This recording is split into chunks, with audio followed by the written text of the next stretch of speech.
Hemos estado hablando acerca de la Biblia y la palabra de Dios. Hemos hablado ya algunos temas en torno a la Escritura.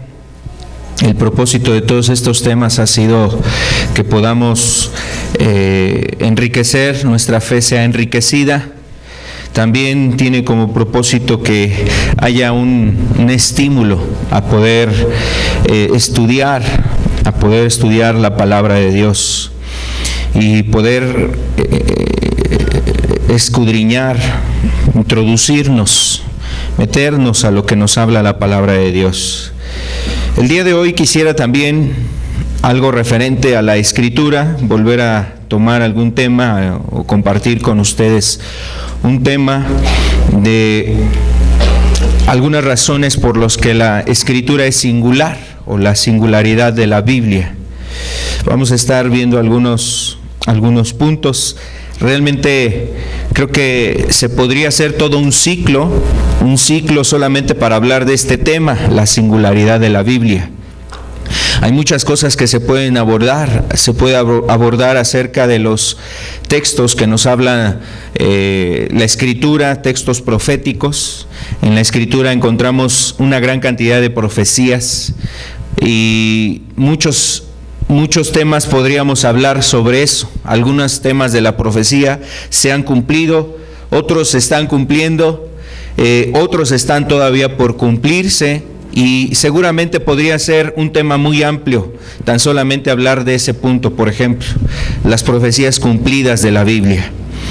Pero juntamente con esas razones existen otras razones que nos dejan ver que la Biblia es singular. Puede ser también otro dato, por ejemplo, los descubrimientos arqueológicos que se han hecho en torno a temas de la Biblia, o eventos que nos describe la Biblia. Pueden ser ciudades, ciudades citadas por la Biblia, pueden ser distintos eventos que se dieron en el pasado, que se encuentran objetos, ciudades, piezas arqueológicas, y eso sirve precisamente como argumento para poder entender lo que la Biblia nos dice, o para constatar que lo que la Biblia nos dice es verdad, es verdadero.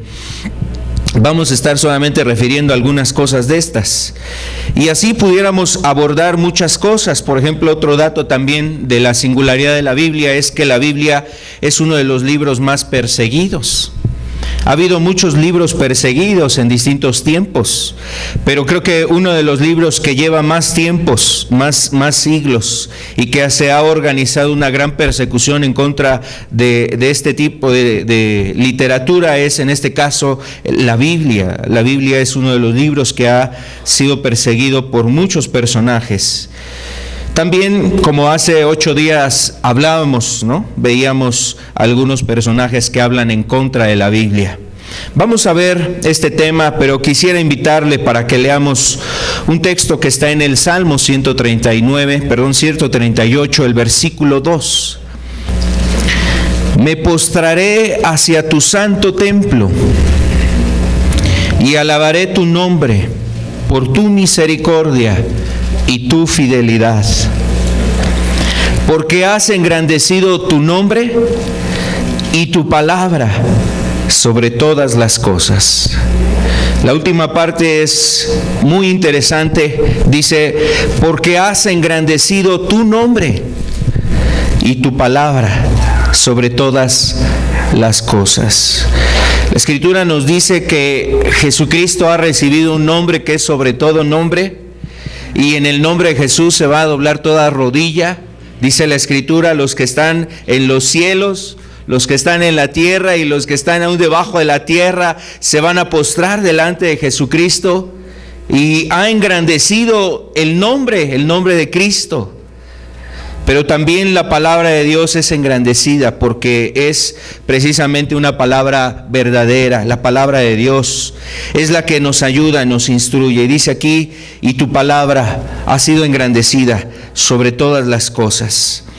Entonces creo que algunas cosas que vamos a estar revisando solamente son algunos datos. La verdad, como decía al inicio, puede haber una gran cantidad de información No tratamos de tratamos de que sea algo difícil de comprender todas estas cosas, porque requiere mucha consideración todos los ámbitos que se estarán viendo aquí, pero solamente algunos datos que nos pueden ilustrar la magnitud de lo que Dios ha hecho a través de su palabra. Cómo la palabra de Dios es sin igual. O sea, no hay un libro semejante a lo que nosotros tenemos, que es la Biblia.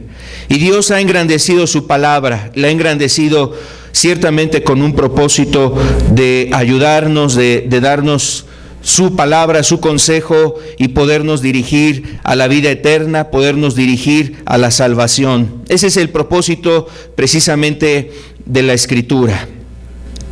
Hace 8 días hablábamos, por ejemplo, de algunos personajes que hablan sobre la Biblia. Algunos personajes hablan a favor.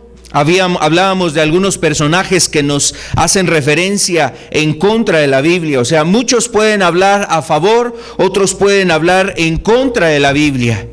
Y quisiera solamente referirte el pensar de algunas personas. Por ejemplo, un hombre escribió, Herbert, escribía lo siguiente. Vamos a ver la diapositiva 6, por favor. Declaraba él lo siguiente: hubo un tiempo cuando muchos cristianos aceptaron sin ninguna duda la doctrina de la inerrancia de la Escritura o de las Escrituras. Este concepto ya no es más un concepto sostenible, según era lo que se refería respecto a la Biblia. La inerrancia de la Escritura quiere decir que la Biblia, o sea, no existe en ella error, no hay error en la Biblia, y es una de las características que posee la Escritura. Sin embargo, varias personas se han querido dar a la tarea de indagar y de investigar que lo que la Biblia dice es contrario, o sea, está mal, es equivocado, es errado. Y bueno, de ahí sale en torno muchos comentarios escritos, hay muchos documentos, hay personas que se ponen de alguna forma a debatir o a tratar de indagar que realmente la Biblia ha errado. Vamos a ver algunas cosas. Estos podrían ser un ejemplo de los que se oponen o de las personas que hablan en contra de la Escritura.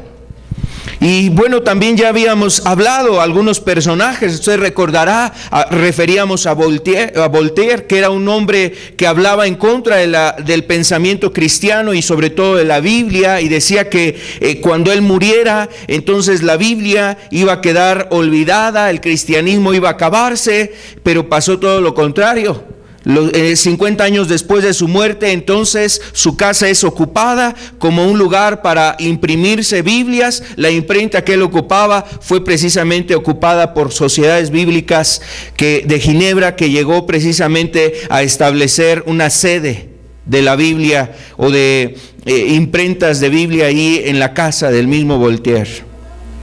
Y así podemos ver otros personajes que ya hacíamos referencias. Vamos a ver lo que la Biblia habla a favor, lo que están a favor. Y los que están a favor de la Escritura tienen presente la inspiración de la palabra de Dios. Vamos a ver lo que dice ahí 2 de Timoteo 3:16. 2 de Timoteo 3:16. Dice aquí: toda la Escritura es inspirada por Dios y útil para enseñar, para redarguir, para corregir y para instruir en justicia. Eso quiere decir que la Escritura, la palabra de Dios, Dios se ha dado a la tarea de cuidar todo lo que está escrito en ella. Es inspirada ¿por quién? Por Dios. Y todos los que están a favor de la Escritura y hablan a favor de la Escritura han constatado, no solamente porque quieran hablar bien de la Biblia o quieran estar a favor de la Biblia, se ha constatado, las personas que se han ido a escudriñar la palabra de Dios, a mirar el texto, han constatado que todo lo que está escrito tuvo que ser inspirado de una manera divina. No pudo ser algo orquestado a lo mejor por personajes que ni siquiera se conocieron en distintos tiempos. Por ejemplo, solamente quisiera referirle algunos datos. La Escritura deja ver cómo es inspirada y posee esas cualidades. Es un libro, la Biblia es un libro que fue escrito en un periodo cercano a 1600 años, es decir, desde que se inició a escribir lo que habla en Génesis hasta lo que está escrito en Apocalipsis. Todo ese periodo que transcurrió desde el Génesis hasta el Apocalipsis fueron 1600 años. Personajes entre ellos que escribieron fue a lo largo de 60 generaciones. Fue escrito por más de 40 autores. La Biblia fue escrito por más de 40 autores, incluyendo reyes, incluyendo campesinos, incluyendo filósofos, incluyendo pescadores, poetas, estadistas, eruditos y personalidades de ese tipo. Por ejemplo, si usted ve lo que habló Moisés, ¿quién era Moisés? Moisés era un hombre, era un líder que podría haber sido un líder político, un hombre muy influyente en aquel entonces en Egipto, adiestrado, por decirlo así, en las mejores universidades de aquel entonces, las universidades de Egipto. Pedro, si comparamos a Moisés y comparamos pues con la vida de Pedro, un pescador, un oficio quizás muy sencillo, pero fue inspirado también a la misma manera que Moisés para escribir con la gracia, con la ayuda y con la dirección de Dios. Personajes así, por ejemplo, vemos al profeta Amós, que era un hombre que era un pastor de ovejas, y Dios lo usó precisamente para escribir el libro de ese profeta que se conoce así como el profeta Amós. Josué, otro hombre que era de alguna forma quizás un líder en ese momento en el pueblo de Israel, como un general del ejército, un militar. Y Dios lo usó precisamente para escribir un libro. Nehemías, el copero del rey, un hombre que era funcionario, muy cercano a los reyes de aquel entonces del imperio medo-persa. También podemos ver a Daniel, un primer ministro, un hombre que estuvo muy cerca de Nabucodonosor, de Darío y de otros reyes que trascienden en la historia, o sea que fueron reconocidos aún por la historia. Si vemos, por ejemplo, el caso de Lucas, un médico que estuvo con Pablo en distintos viajes, llegando a distintos lugares, naciones, continentes para llevar la palabra, y Lucas siendo un hombre que escribía y que acompañaba a Pablo precisamente en todos esos viajes, inspirado también Lucas por Dios. Salomón, el rey que precisamente se consideraba el rey sabio. Después de Cristo fue el hombre más sabio. Mateo, un cobrador de impuestos. Pablo, un rabino. Y así distintos personajes o personalidades, distintos personajes que fueron usadas por Dios, desde el más sencillo, desde el más humilde, hasta aquella persona que tuvo una preparación muy profunda, muy intensa en su vida. Fueron usados precisamente para poder transmitir la palabra de Dios. Escrito en diferentes lugares. La Biblia fue escrita en diferentes lugares. Por ejemplo, Moisés escribió estando en el desierto. Jeremías en una celda. A veces ahí preso estaba Jeremías. El profeta Daniel, seguramente en la ladera de un cerro, ahí en una casa muy cerca del palacio real, siendo él un primer ministro. El apóstol Pablo, seguramente dentro de los muros de las prisiones, muchas veces fue precisamente descrita la palabra de Dios. Lucas, mientras se hacía el viaje en alta mar, o estando ahí acompañando al apóstol Pablo en esos viajes, o estando ahí en la prisión. El apóstol Juan escribió parte del Apocalipsis y sus epístolas estando en la isla de Patmos, estando desterrado, preso en aquel lugar. Y así podríamos mencionar, a veces la Biblia se escribió en tiempos de guerra o a veces se escribió en tiempos de paz. David, por ejemplo, muchos de sus salmos fueron escritos en tiempos de guerra. Y cuánto consuelo transmiten y cuánta fortaleza inspiran. Salomón, los proverbios, Eclesiastés, escritos en tiempos de paz, de prosperidad y de mucha bendición que había en su vida. Y cuánto instruyen y transmiten sabiduría. Fue escrito también en distintos estados de ánimo. Por ejemplo, algunos escribieron estando en las cumbres del gozo. Por ejemplo, muchos salmos hablan de la alegría, del gozo, un éxtasis de estar en la presencia de Dios y de experimentar la gracia de Dios en él, en el salmista. Otros escribieron en lo más profundo de la tristeza o la desesperación. También los mismos salmos muchas veces nos pueden hacer ver ese estado de ánimo. Escrito en 3 distintos continentes, en el continente asiático, en África y también escrito en Europa. Escrito en 3 idiomas, en el idioma hebreo que predomina el Antiguo Testamento, fue escrito originalmente en el idioma hebreo, en la lengua hebrea, la lengua de Judá. La lengua que hace referencia a la lengua de Caná, que es precisamente el lenguaje que hablaban todos los israelitas. El arameo, que era una lengua que también se hablaba ahí en el cercano oriente, y también fue escrito en esa lengua. Y otro idioma que fue usado para escribirse la escritura fue el idioma griego, que es una de las lenguas que fue ocupada para escribir la palabra de Dios. Entonces, por decirlo de esta manera, estos datos de alguna manera nos dejan ver que personajes como Moisés y Pedro no se conocieron, no estuvieron en el mismo tiempo, en el mismo periodo, pero Dios les inspiró a hablar de propósitos afines, de un mensaje afín, de un mensaje adecuado. Amós no se conoció con Lucas. Y de alguna forma el mensaje predomina, la esencia del mensaje de la Escritura prevalece sin que estos personajes se conocieran. Entonces, datos así nos pueden ayudar a comprender que lo que está escrito, bien dice aquí la palabra en 2 de Timoteo 3:16, toda la Escritura es inspirada por Dios. Toda la Escritura es inspirada por Dios.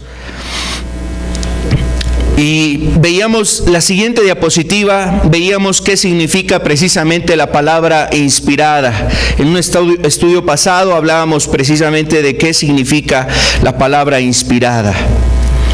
Divinamente soplada. La inspiración es la obra interna del Espíritu en los corazones y en las mentes de los hombres escogidos, quienes luego escribieron las Escrituras, de modo que Dios trajo escrito lo que Él quiso.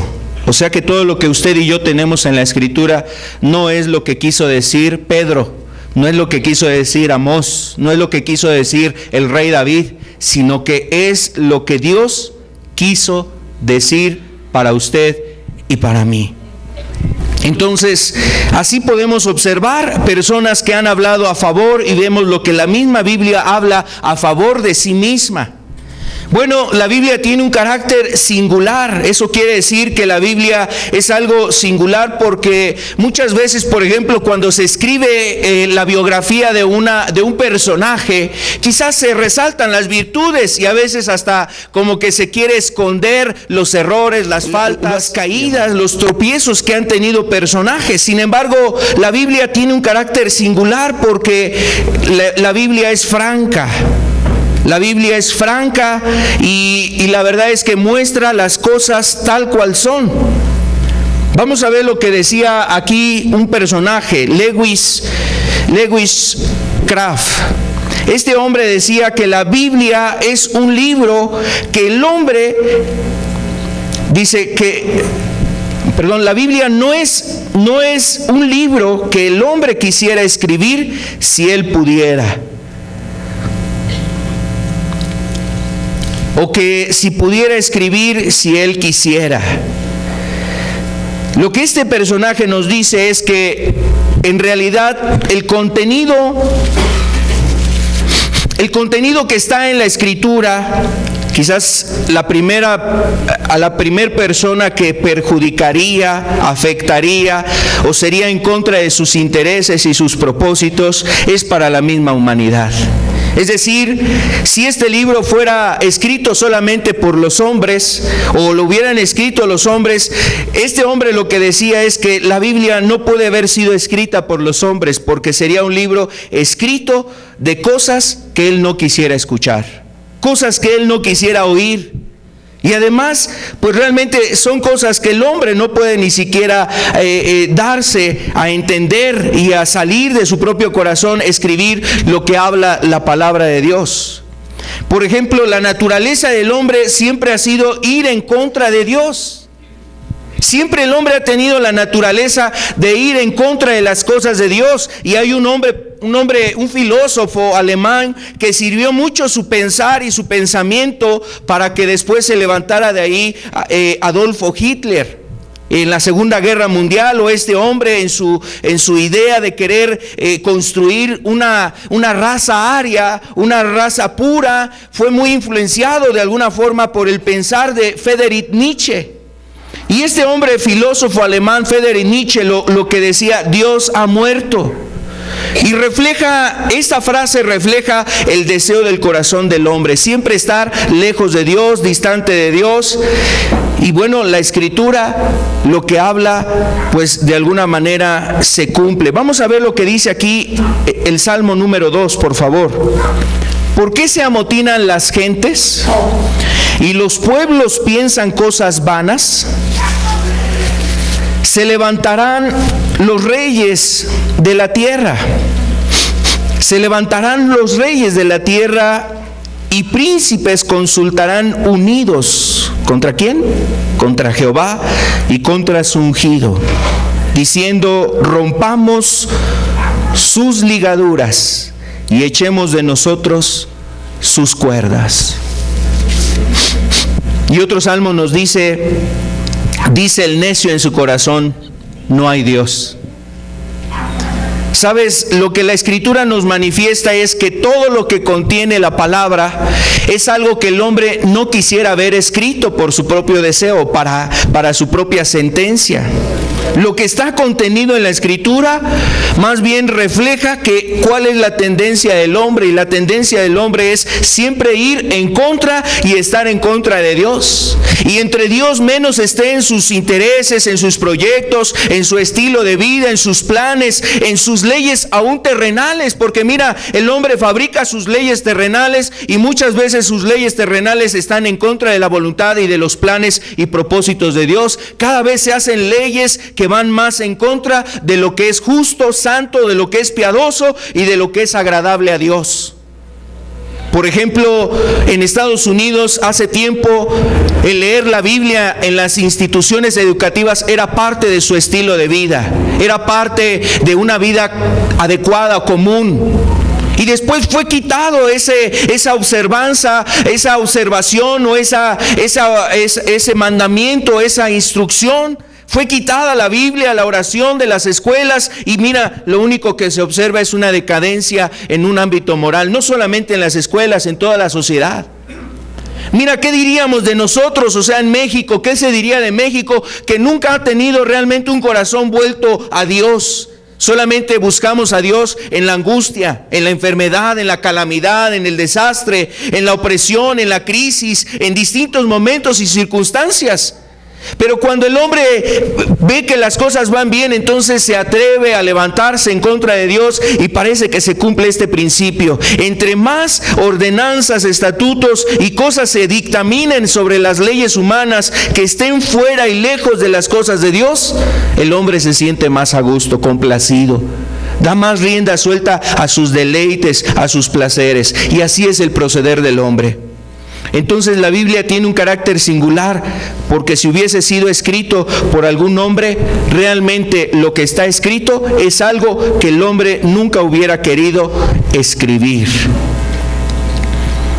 También la Biblia tiene un carácter singular porque no ha habido filósofos, videntes, eruditos, sabios, doctos, elocuentes, que hablaran palabras tan profundas como las que encontramos en las Escrituras, que hablaran con tal veracidad, que hablaran con precisión sobre todos los temas que habla la Escritura. Habla sobre la perdición del hombre, habla sobre el cielo, el infierno, habla sobre la destrucción del universo, habla de muchas cosas que se cumplirán y que los hombres de alguna forma se dan cuenta que algo así va a acontecer en determinado tiempo.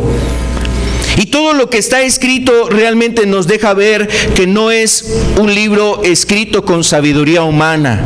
Bien decía Santiago que es la sabiduría que desciende de lo alto.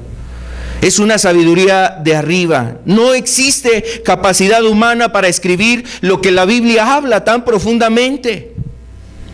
Esto más bien no es una sabiduría que sea de aquí de la tierra, sino más bien la sabiduría que procede de parte de Dios. La Biblia tiene un carácter sin igual porque nos refleja con precisión,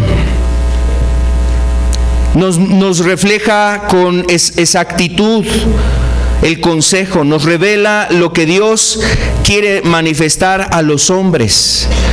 Por ejemplo, la Biblia nos habla de Dios que es eterno, y ese Dios eterno quiere darnos dirección a través de su palabra.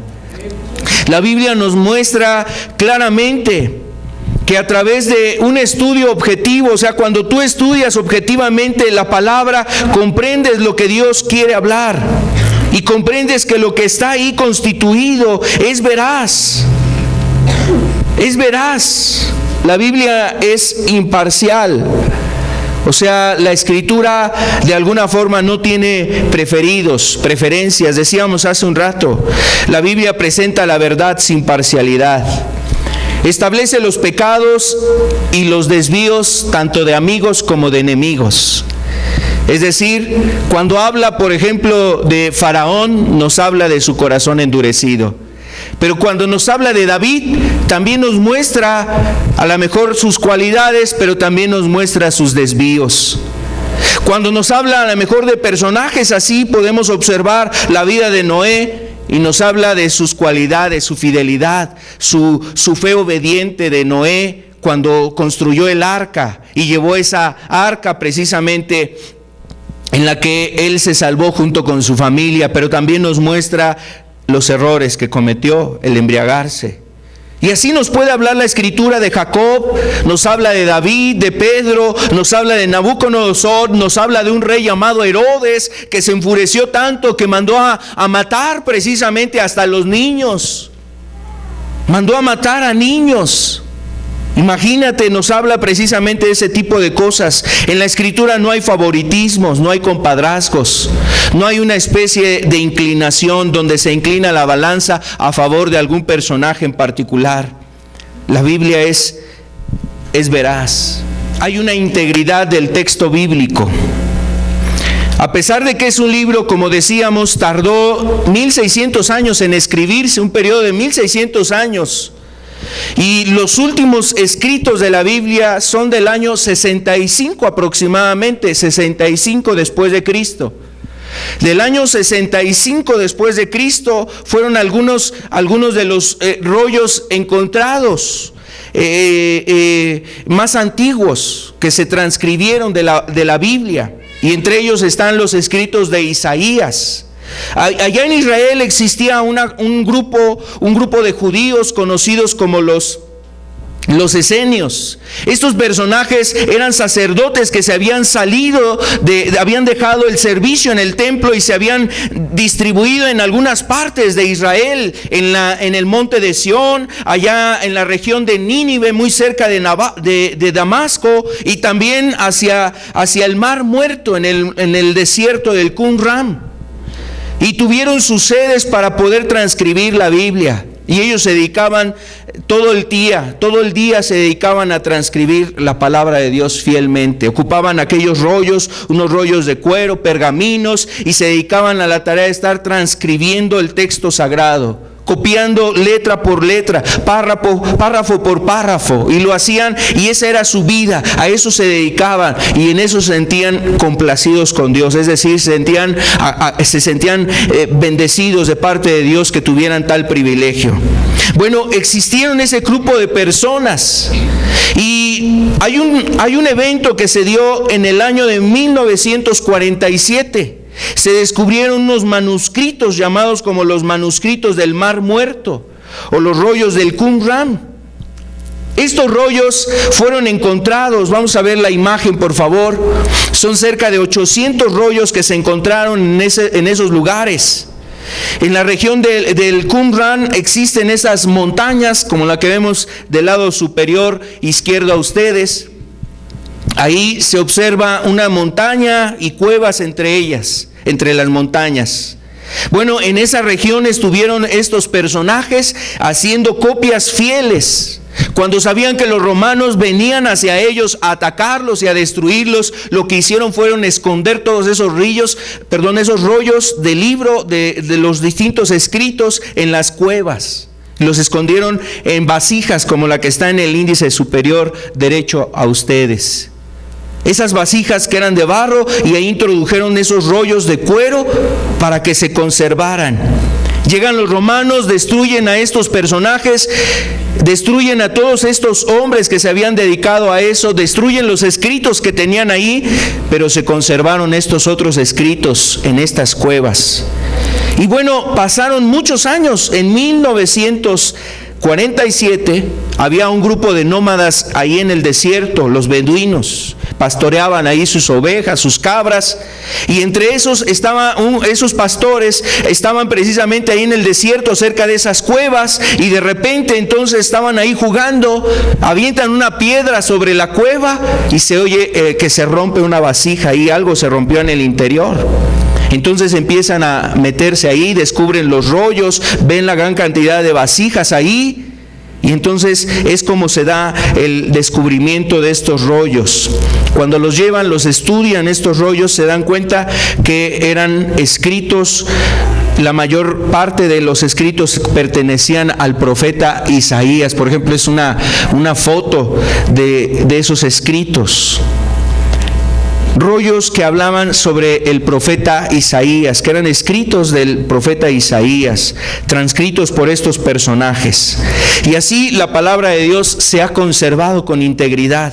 Cuando estudiaron esos rollos que eran muy antiguos y comparándolos con los actuales, o sea, con una Biblia actual, se veía la precisión.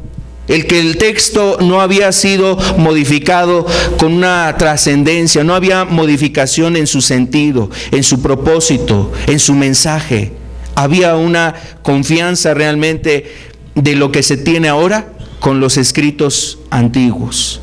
Cuando los cristianos, cuando las personas entendieron eso, inspiró precisamente a que su fe tuviese mayor profundidad sobre la palabra de Dios. Más adelante hablamos un poquito más sobre la preservación de ese escrito o de los escritos sagrados. Otro argumento que podemos nosotros encontrar en la Biblia que nos hace ver sobre la singularidad de la Escritura es el cumplimiento de la profecía. En la Biblia, decíamos hace un rato, existen profecías que ya se cumplieron. Existen profecías que se están cumpliendo, y existen otras profecías que se van a cumplir. Por ejemplo, si tan solamente habláramos de las profecías mesiánicas, algún personaje decía que existían más de 70 profecías cumplidas en la vida de Cristo.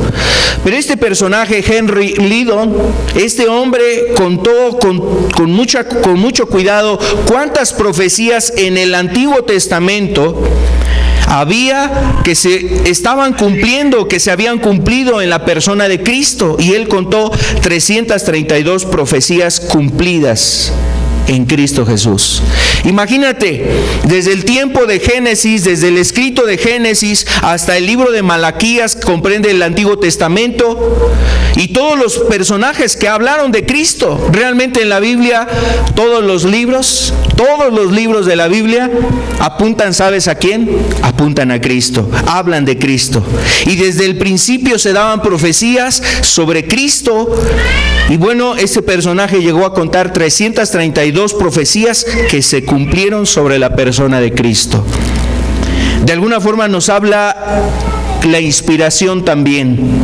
No fue casualidad que personajes como Moisés, que personajes quizás como Josué, personajes a lo mejor como Job, personajes quizás como el rey David, personajes como los profetas Jeremías, Isaías, Amós, y todos ellos hablaran de una misma persona.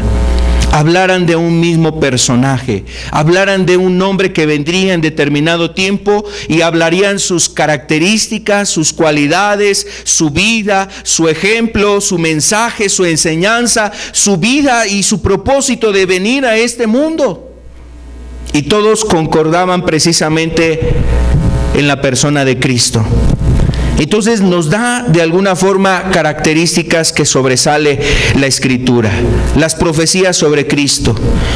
Bueno, si hablábamos de algún otro personaje que habla la Escritura, habla de muchos personajes. Solamente quiero referirte el caso de un hombre.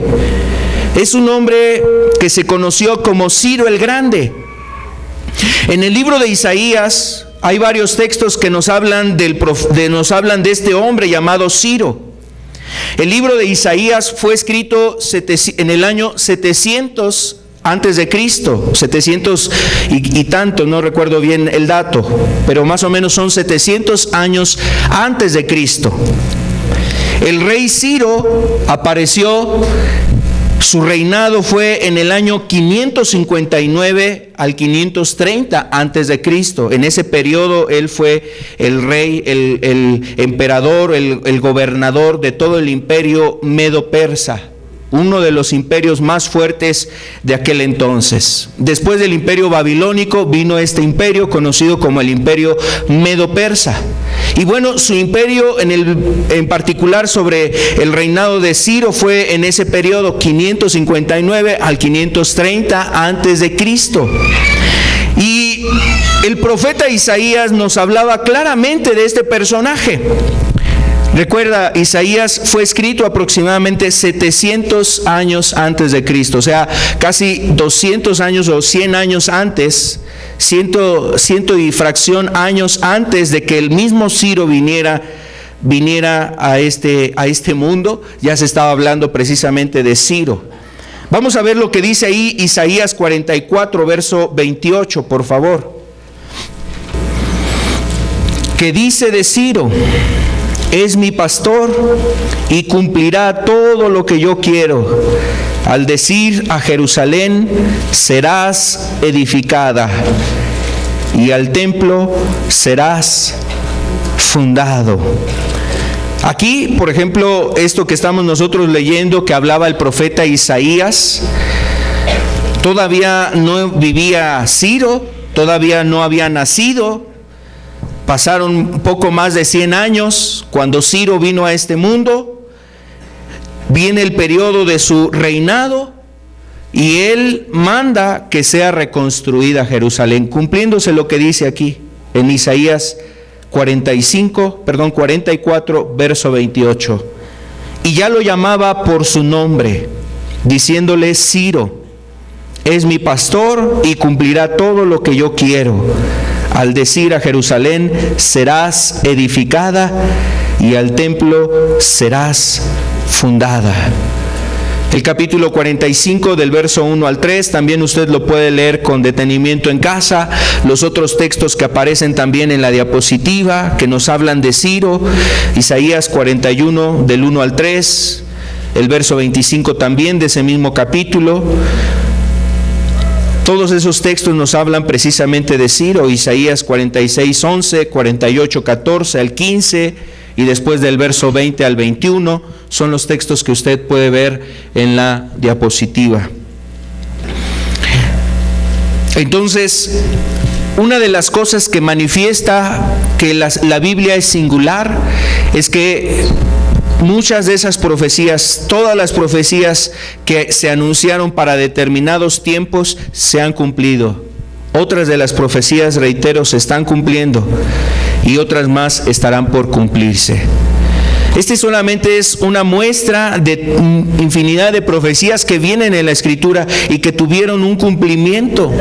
Bueno, eso también nos debe de hacer ver y recibir con temor la palabra de Dios, creyendo lo que está ahí escrito, observando lo que dice la Escritura. Vamos a ver lo que dice la siguiente diapositiva. Es una cita de Isaías 46, verso 9 al verso 10. Es interesante lo que dice Dios aquí sobre su misma palabra. Isaías 46, verso 9 al verso 10 dice: acordaos de las cosas pasadas, desde los tiempos antiguos, porque yo soy Dios y no hay otro Dios, y nada hay semejante a mí.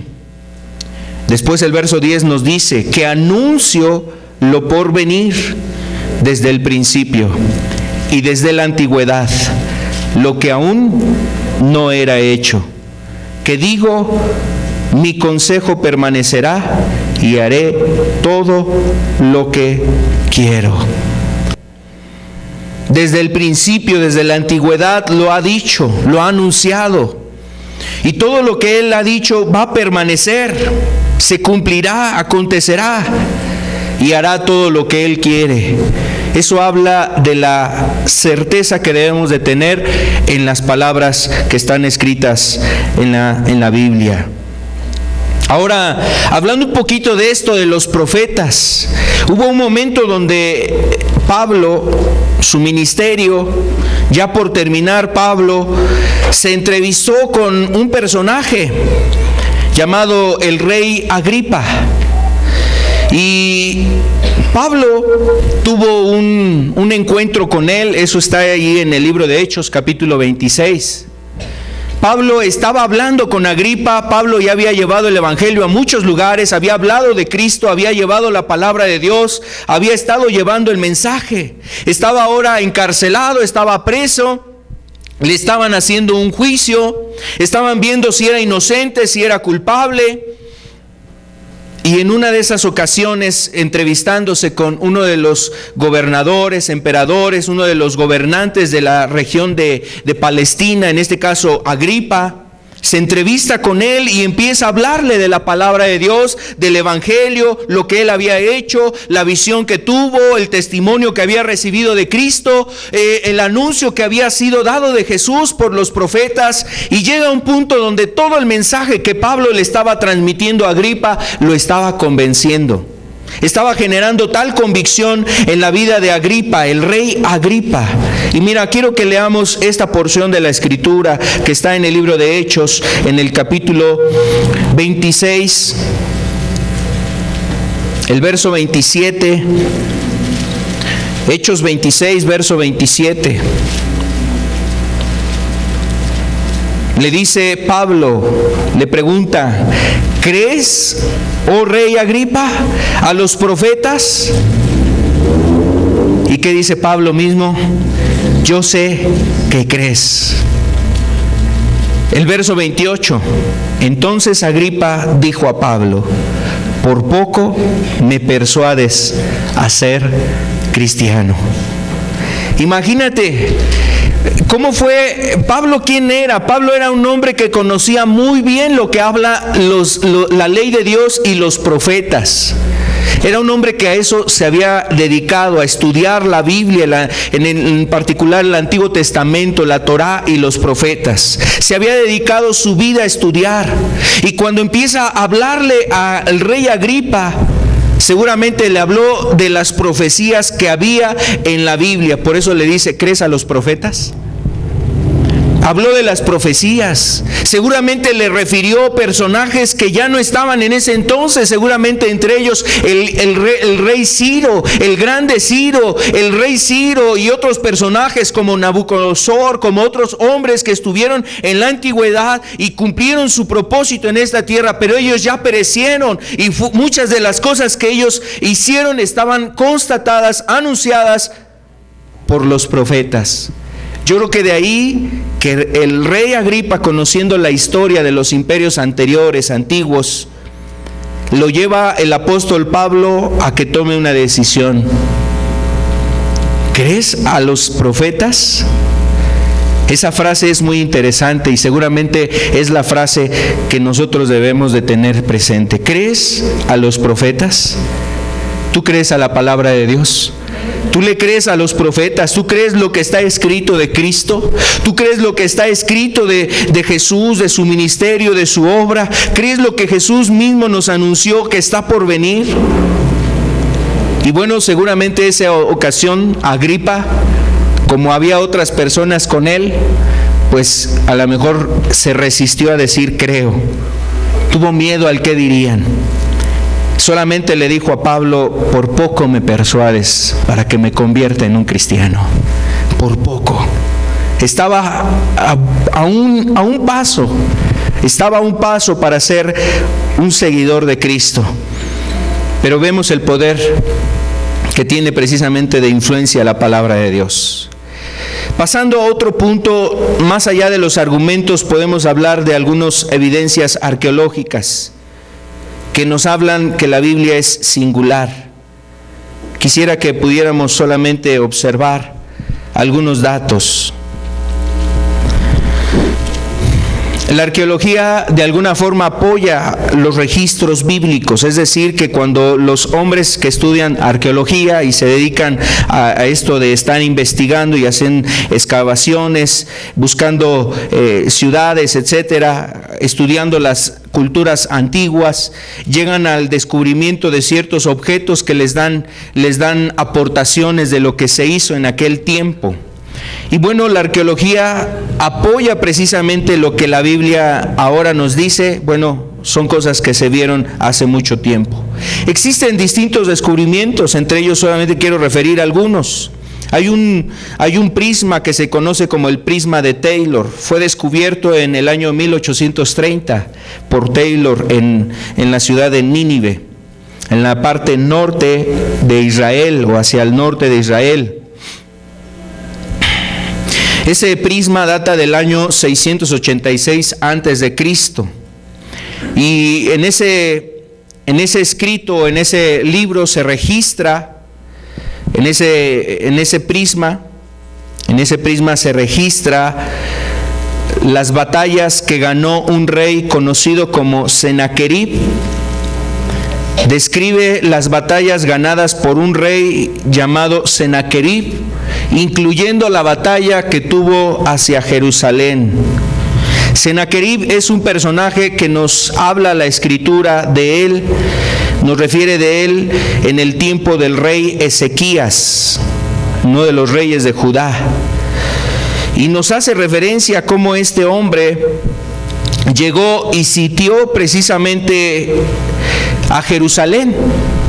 Llegó y mandó a su ejército, mandó a su general, sitió a Jerusalén y entonces amenazó a toda la ciudad de Jerusalén de que sería destruida. Y hablaba de que si él había destruido otros pueblos y otras aldeas y sus dioses no pudieron defenderlos, le decía al rey Ezequías y a todo el pueblo de Judá: ¿quién es Jehová que te podrá librar de mis manos? Eso es lo que él decía. Eso es lo que nos refiere la escritura respecto a este personaje, el rey Sennacherib. Bueno, ese prisma, la siguiente diapositiva, por favor, ese es el prisma que fue descubierto, el prisma de Taylor, que fue descubierto en 1830, allá en Nínive. Es un prisma que data más o menos de ese año, del año 686 antes de Cristo. Y usted cuando revisa el libro de Isaías, capítulo 33 y 36, nos habla de cómo Sennacherib vino a la ciudad de Jerusalén a sitiarla, y precisamente Dios le da una palabra al rey Ezequías. Usted también lo puede ver ahí en Segunda de Reyes, capítulo 18. Nos hace referencia a que ese hombre había amenazado Jerusalén. Bueno, la historia quedó en que este hombre escuchó un rumor, se regresa a su ciudad, a su tierra. Sennacherib era de los asirios y se regresa precisamente hacia Asiria, y allá lo mataron. Allá murió mientras estaba adorando a sus dioses, murió. Cuando había retado al Dios de Israel, entonces en el mismo templo, adorando a sus ídolos, ahí quedó muerto este hombre. Está otro descubrimiento. Esa diapositiva habla de lo que está escrito ahí en ese prisma. Está otro descubrimiento que se conoce como el obelisco negro. El obelisco negro data del año 850 a.C. Fue descubierto en 1846, también en la región de Nínive, y describe las batallas de Salamaneser, y nos habla de una batalla que tuvo con el rey Acab. Y en ese obelisco negro se dibuja a Jehú, uno de los personajes que nos habla la Escritura. Jehú, el rey, está presentando un tributo. Vamos a ver la imagen, por favor. El que está de aquel lado, del lado, el tercero, del lado izquierdo hacia la derecha, el tercero, ese es el rey Salamaneser. Y el que está enfrente de él está postrado, y ese es Jehú, que está rindiendo ahí tributo a este rey. Ese obelisco habla precisamente de este personaje, y nos hace referencia también la Escritura a este hombre. Hay otro descubrimiento arqueológico que se refiere en el cilindro de Ciro. Hablábamos hace un rato de Ciro el Grande, que era conocido en la historia como Ciro el Grande. El cilindro de Ciro fue descubierto en el año 1879, data del año 536 a.C., y describe la política de Ciro el Grande para restaurar los dioses a sus respectivos lugares. Y según lo que dice Esdras, vamos a ver este texto de Esdras capítulo 1, verso 1, nos hace referencia a que el rey Ciro dio un dictamen para que se restaurara precisamente Jerusalén. Y aquí lo data, nos lo dice Esdras. Esdras en el capítulo 1, el verso 1, en el primer año de Ciro, rey de Persia, para que se cumpliese la palabra de Jehová por boca de Jeremías despertó Jehová el espíritu de Ciro, rey de Persia, el cual hizo pregonar de palabra y también por escrito por todo su reino, diciendo: así ha dicho Ciro, rey de Persia: Jehová, el Dios de los cielos, me ha dado todos los reinos de la tierra, y me ha mandado que le edifique casa en Jerusalén, que está en Judá. Y bueno, de ahí el verso 3 dice que quien haya de entre ellos haya judíos, que vayan a la ciudad de Jerusalén y que reedifiquen la casa de Jehová, el Dios de Israel. Dice, Él es el Dios, la cual está en Jerusalén. Y bueno, este cilindro, el cilindro de Ciro, que fue descubierto en 1879, hace el registro de esa orden que se había dado en aquel entonces, la orden de reconstruir el templo y reconstruir a Jerusalén.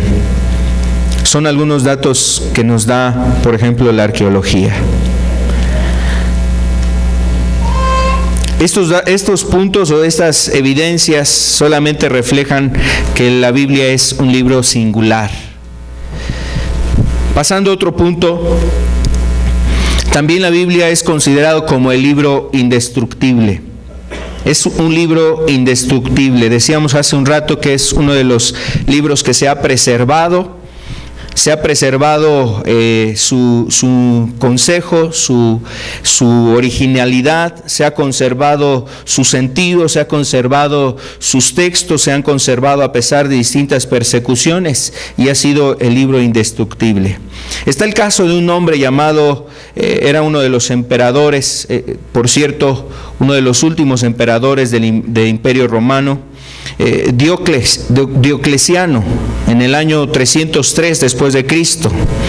Este emperador mandó destruir todos los ejemplares de la Escritura, todos los textos que corrían entre los cristianos, en los lugares donde se reunían los cristianos. Ya habían transcurrido 300 años, cerca de 300 años de que el cristianismo estaba creciendo, dispersándose, llegando a muchos lugares. El número de cristianos había aumentado en gran cantidad en ese entonces, y este emperador mandó destruir sus escritos, sus escrituras.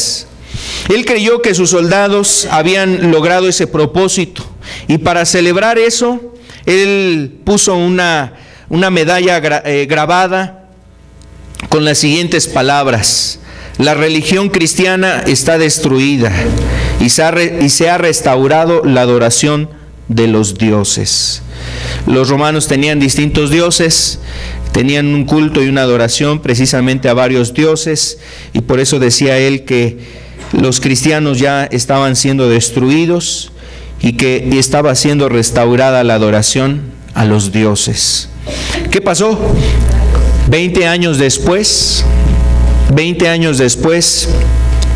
llega Constantino. Constantino fue aquel hombre que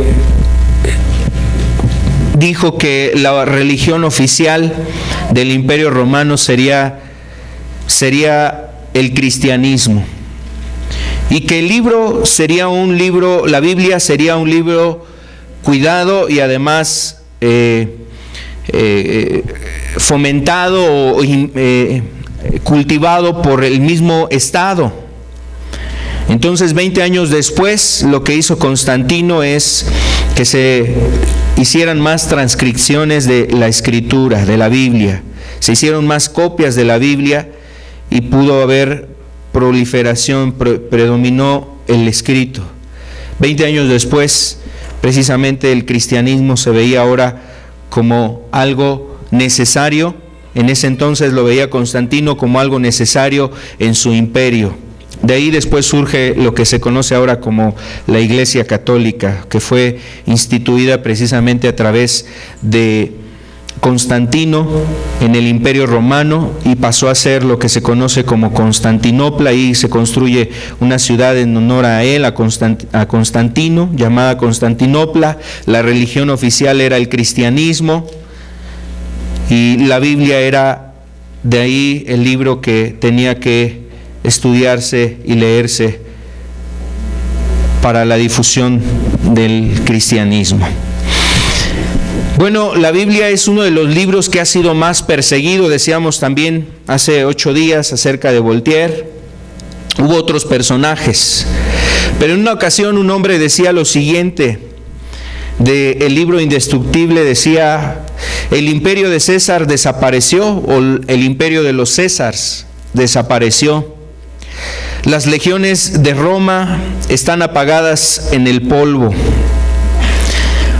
Las avalanchas que Napoleón lanzaba contra Europa han quedado esfumadas. El príncipe de los faraones está caído. Las pirámides que estos erigieron, dice, para sepulcro de ellos, se están hundiendo cada vez más en la arena del desierto. Tiro es ahora una roca blanqueada donde los pescadores tienden sus redes. Pero la palabra del Dios todavía sobrevive. Todas las cosas que amenazaron con extinguirla, más bien la han favorecido. Y esto prueba cada día cuán efímero es el más noble de los monumentos que el hombre pueda construir. Cuán resistente es la más pequeña de las palabras de Dios que Él ha hablado, decía un hombre respecto a la Biblia. Entonces la Biblia es un libro único. Y hubo un hombre, un escritor, un novelista, un hombre escocés, él se llamó Sir Walter Scott, en el tiempo de la corriente literaria del romanticismo. Él estaba ya enfermo, estaba en el lecho de muerte, y en su habitación había una gran cantidad de libros, muchos libros ahí había. De repente uno de sus amigos se acerca a él y le pregunta: ¿cuál libro te gustaría que te leyera? Y él le dice: ¿por qué me preguntas? Solo hay un libro. Contestando el escritor, ¿y sabe a qué libro se refería? Solo hay un libro, la Biblia. Había muchos libros, pero él decía: ¿cómo me preguntas qué libro? Solo hay un libro que me puedes leer. Ese libro es la Biblia. Y así podemos ver precisamente la singularidad que se ha observado y otros han notado en la Escritura. También el tema central de la Biblia, lo decíamos hace un rato, la unidad de la Escritura es Jesús, el tema central de la Escritura. Por ejemplo, si hacemos ese recorrido desde Génesis, en Génesis a Jesús se le ve profetizado como Silo, cuando Jacob bendice a las tribus de Israel, y a la tribu de Judá le dice: hasta que venga Silo, o Silo, que refería precisamente el descanso, se refería a Cristo. Su cetro estaría firme. Entonces en Génesis se le ve profetizado como Silo. En Éxodo a Cristo se le ve como el Cordero Pascual. En Levítico se ve a Jesús como el macho cabrío. En el libro de los Salmos se le observa a Jesús como el buen pastor. En el Cantar de los Cantares se observa a Jesús como la rosa de Sarón, el lirio de los valles, o como el señalado entre 10,000. En el libro de Job se observa a Jesús como el anciano de días. En el profeta Isaías se observa a Jesús como el siervo sufriente en Isaías 53. En el libro de Daniel se observa a Jesús como el santo. En el libro de Jeremías observamos a Jesús como el renuevo. En el Evangelio de Mateo observamos a Cristo como el Mesías, a Jesús como el Mesías. En el Evangelio de Marcos observamos a Jesús como el hacedor de milagros. En el Evangelio de Lucas observamos a Jesús como el Cristo. En el libro de Juan, o en el Evangelio de Juan, vemos a Jesús como el Verbo hecho carne. En el libro de los Hechos vemos a Jesús como el príncipe de la vida, el que propició vida para todos los reinos en aquel entonces. Todos los lugares a donde llegaba el Evangelio había vida. En otras palabras, también observamos en el libro de Romanos como a Jesús como el libertador. En la primera epístola de Corintios, como la sabiduría de Dios es Cristo. En Colosenses observamos a Jesús como el primogénito de toda creación. En Primera de Pedro lo observamos como el príncipe de los pastores. En el libro de Apocalipsis observamos a Jesús como el alfa y la omega. Y la cualidad de la Escritura, lo que la Biblia nos habla y hacia donde quiere dirigir nuestros ojos es a mirar a Jesús. Por eso la Escritura es un libro sin igual, porque ninguno de estos personajes que escribieron estos libros se conocieron, pero todos nos presentan a Jesús desde su faceta, desde su ángulo, desde su mirada, desde su perspectiva, desde su punto de vista, desde la inspiración que recibieron de Dios, pero todos ellos congenian en un punto: Jesús es el centro de todas las cosas. Cristo Jesús es precisamente el mensaje esencial que encontramos en la Escritura. La Biblia es singular por estas razones y muchas más que podemos nosotros tener. Así es que con esto quisiéramos invitarles, amados amigos, queremos invitarles a que cada uno de nosotros volvamos nuestro corazón a la palabra, meditemos en lo que está escrito. ¿Por qué no terminamos leyendo el Salmo 39, verso 2, el Salmo que citábamos al inicio?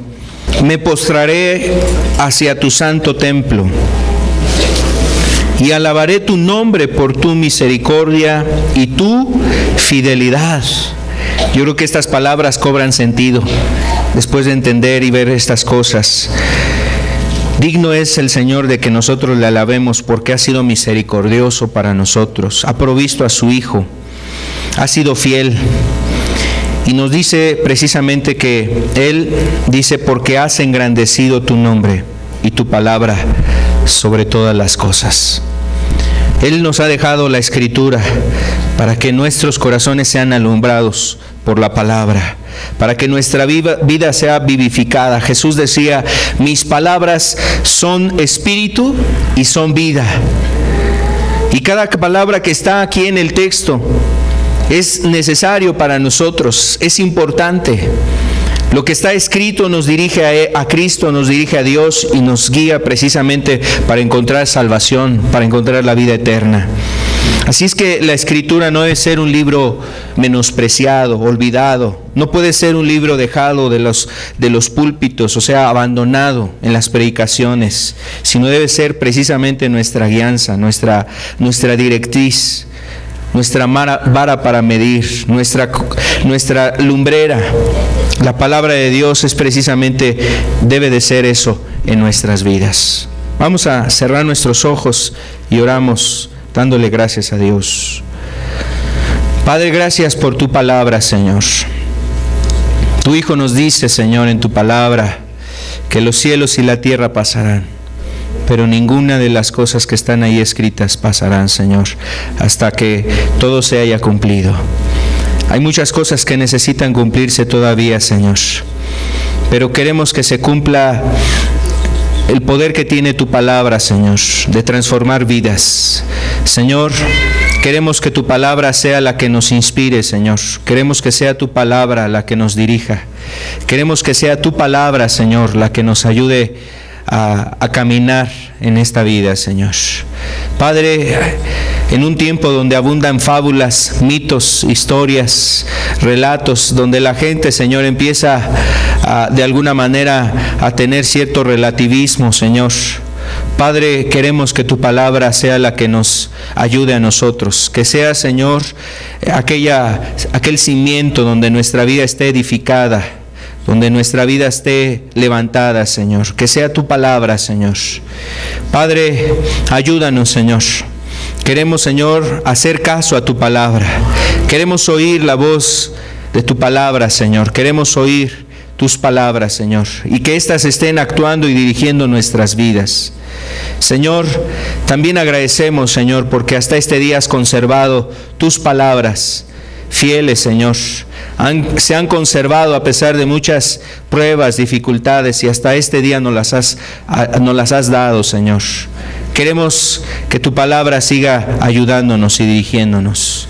Gracias, Señor, por la Escritura. Queremos pedirte que actúes, Señor, en cada uno de nosotros. Que actúe en nuestras familias. Que actúe en los jóvenes que están aquí, Señor. Que actúe la palabra tuya, Señor, en los matrimonios. Que actúe tu palabra, Señor, en esta sociedad también, Señor. Que actúe tu palabra en las iglesias, Señor. Que tu palabra esté, Señor, dirigiendo, Señor, las iglesias, dirigiendo a las familias, dirigiendo las vidas, y aún influenciando, y aún persuadiendo, y aún, Señor amado, generando, Señor amado, transformación en medio de la sociedad, Señor. Rogamos en el nombre de Jesús, Señor, que tu palabra esté corriendo, Señor. Tú mismo decías que tu palabra no estaba presa, Señor. A través del apóstol Pablo decía, Señor, que la palabra tuya no estaba presa, Señor. Y no queremos que esté presa, Señor, en estas cuatro paredes, sino que siga la palabra llegando a otros lugares, Señor. Que la palabra llegue a más familias, a más matrimonios, a más jóvenes, Señor. Que tu palabra llegue, Señor amado, a aquellos lugares donde hace falta tu palabra y aún no llega, Señor. Que tú estés, Señor amado, haciendo que tu palabra corra, Señor, y fluya, Señor, en aquellos lugares de necesidad. Gracias, Señor, por la palabra que nos has dado. Te pedimos en el nombre de Jesús que nuestro corazón valore tus escrituras, Señor. Gracias, en el nombre de Cristo. Amén. Amén. Pues Dios los bendiga. Con la ayuda de Dios estamos aquí el próximo domingo.